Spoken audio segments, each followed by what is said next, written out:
Welcome back to inINFORMS TV. We are very pleased to have joining us now here at the day 2 of the Phoenix Conference, Burcu Keskin. She is the Student to Union Affairs Advisor for inINFORMS. Thanks so much for being here. I'm glad that I have a chance to talk about some of the activities that are centered around students. Well, tell us how you got involved first off in student affairs through inINFORMS.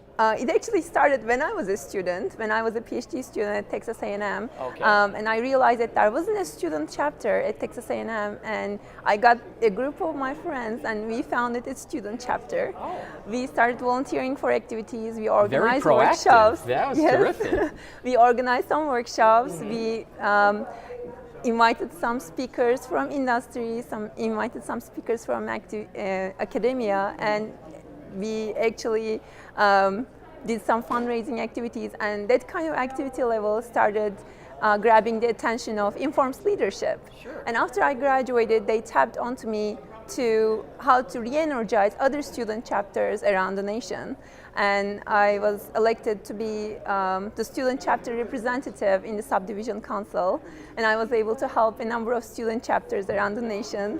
Got to meet with terrific students who are doing terrific jobs all around the nation, and that has been going on. And now I'm the student union advisor. Student union is actually part of the website where students can go and obtain information about their careers, how to start their careers, how to look for jobs, and so on and so forth. So it all started for you at Texas A&M, and now you're at the University of Alabama. That's correct. And how's that going? I'm actually the student chapter advisor at Alabama, and I'm actually leading a group of students, our student chapter there as well. And it's terrific to work with students because I believe students are the future of our profession, and they really need to get their time in when they are students and be involved with the institution, because this is the institution for our profession, and it's a great time for them to be networking with our leaders and establishing their careers from the get-go. You know, talking about the students, Alabama and beyond, how can these students really get involved in inINFORMS even after this conference if they're attending it? First and foremost, they need to be members of inINFORMS. Okay. And they should not skip on that. That's where you have to start. That's where you have to start. You can't win the lottery without buying a ticket. Okay, there you go. They have to be members of inINFORMS, and when they actually join the inINFORMS, they have choices to be members of 3 sections and societies. And sections and societies are organized with regards to different research interests. Whatever their research interests are, they can be a member of a particular section society. They should go to the business meetings of these sections and societies. They should try to go to the conferences of these sections and societies and start building their network. They should definitely be members of their student chapters, and if they don't have a student chapter, they can always start one. They can ask you about that. Definitely, they can ask me about that. They can always email me about that. And inINFORMS staff is fabulous with regards to how to, get that started and going. It must be great for you to see all the students here at this conference, yes. Walking around, seeing them, make themselves available to any of the events and activities here in Phoenix. I totally agree. If you're a student, don't be shy and go talk up to people. Everybody is so nice, and they should, definitely start their networking. But there are other benefits of inINFORMS other than just networking.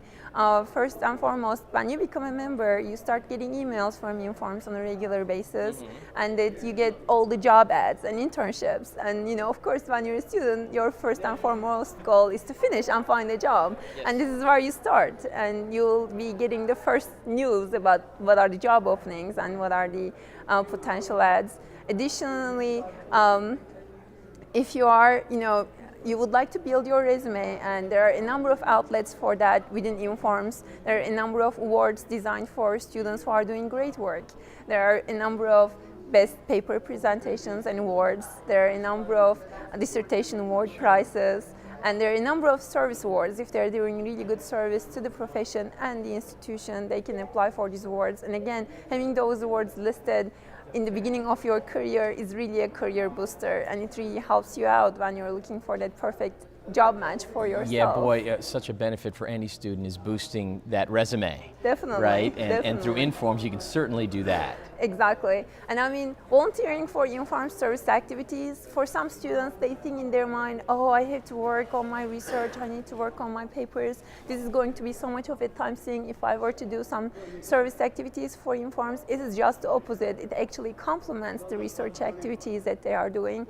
In addition, it helps them build their social skills, it helps them build their time management skills, because while you're essentially dedicating some time to these different activities, you find yourself like, how do you manage your time and how do you handle, different tasks all at one time, which are great skills to have before you start your own job at a professional career.